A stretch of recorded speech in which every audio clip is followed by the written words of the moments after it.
This is Siwa. Siwa is a desert oasis. It's so remote, isolated, and it's a very difficult place to get to. There are no airports or train service. It's only accessible by car or bus. It's over 740 kilometers or 460 miles from Cairo in the west, and it borders with Libya. Siwa sits in a depression of anywhere between 18 and 60 meters below sea level. The Great Sand Sea, it extends over 500 kilometers. You can still find seashells in the desert. I hope you will enjoy this video from our travels in Siwa. Please like and subscribe to my channel. It really truly makes a difference. We arrived in Siwa and we were absolutely exhausted and not sure what to think. It was like arriving to another planet. It was so unique, different, but it made us feel curious to see what this place was all about. Once we arrived at our homestay, it's called Sleep in Siwa. We were absolutely delighted. The owner's name is Fox, and our room was beautifully appointed. It was quaint, and we instantly felt at home. We decided we would stay for 6 nights so we could get a really good feel and get to know this place. We headed out for dinner, and I have to say the town is very safe to walk. Anywhere in Siwa, you are fine. The best restaurant in town is called Abdu Restaurant. It's the place where all the tourists congregate and all the foreigners meet up with their guides. We had a delicious curry dinner on our first night. This is the idea of a sports bar.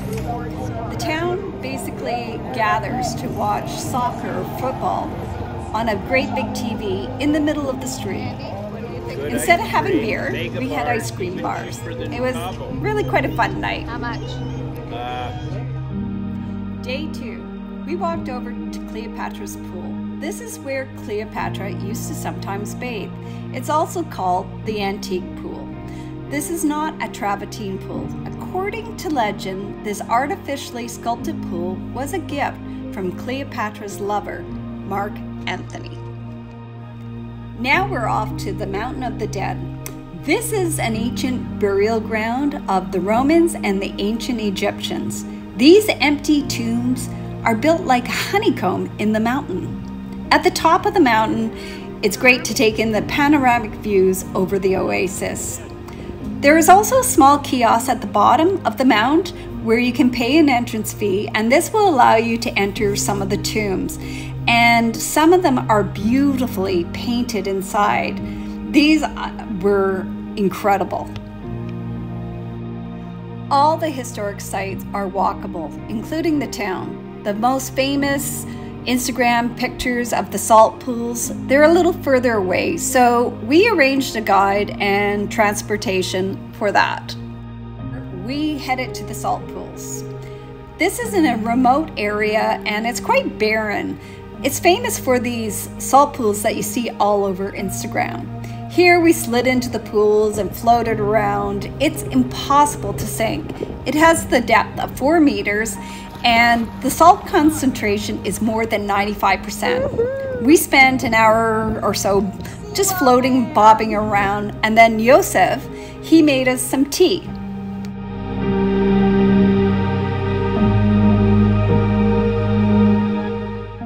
We ended our day at Fatness for sunset. Fatness is a small island in Burkut, Siwa, and what a beautiful place to end your day. The country roads, they meander throughout this small city of 25,000. The town is small and intimate. Everyone knows each other and everyone is a brother or sister. Siwa is deeply religious, the majority being Sunni Muslims. It observes Islamic fundamentals and many pre-Islamic traditional beliefs.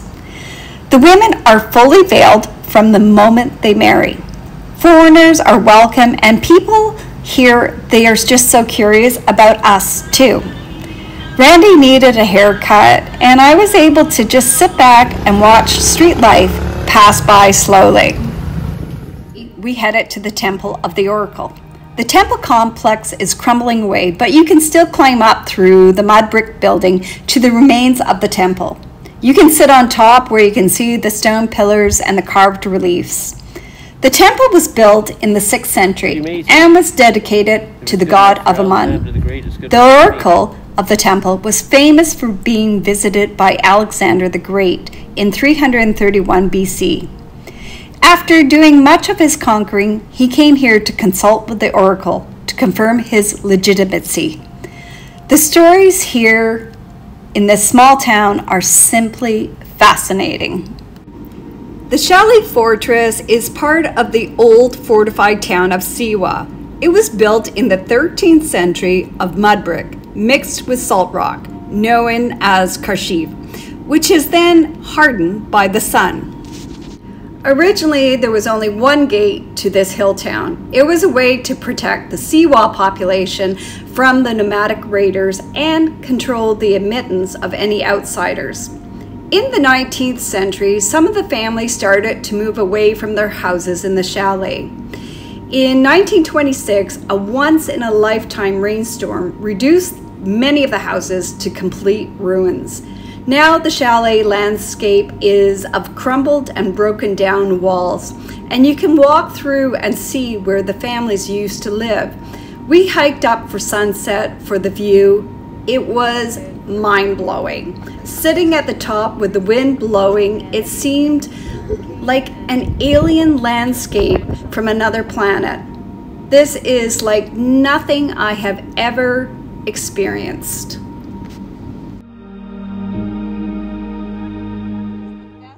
Tea is a big deal in Siwa. It's part of the culture and the way of life.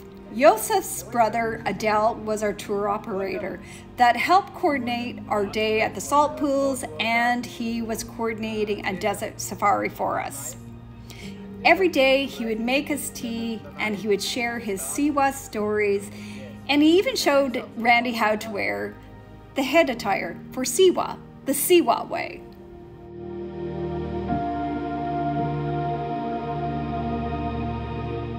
But now you look different. Yeah. Same mic. Oh, okay. Like this, see? Yeah, yeah, okay. Let's see. Second time more. Siwa. Yes, he do it with yourself. Siwa! Siwa! Day 5 was the moment I was waiting for the most. A desert safari. Yosef, Adele's brother, picked us up in this incredible, rugged Toyota Land Cruiser. What a beast. We headed out to the desert at 3, which most of the tour operators all head out at this time. And there's quite a force of them. Oh my God, what an experience. Up and up and up the dunes. And then what is really so freaking scary is going down the dunes. Then our Toyota roars through the desert, and it's desert as far as the eyes can see. How these guys know where they're going is beyond me, but it's incredible.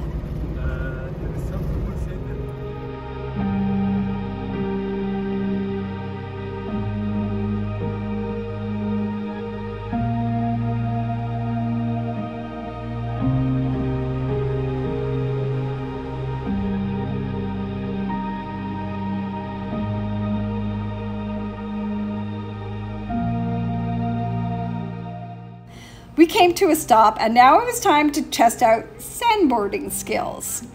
Well, I don't think I did too badly. Oh my God, though, this was so much fun. You feel so alive and exhilarated. I just love having this kind of experience. I feel so alive and so in the moment. Siwa is a very special, unique place. It is the place of history, dreams, and desert adventures. Look up at night and take in the stars. They will take your breath away. Now, make a wish, and maybe your dreams will come true. Mine certainly did.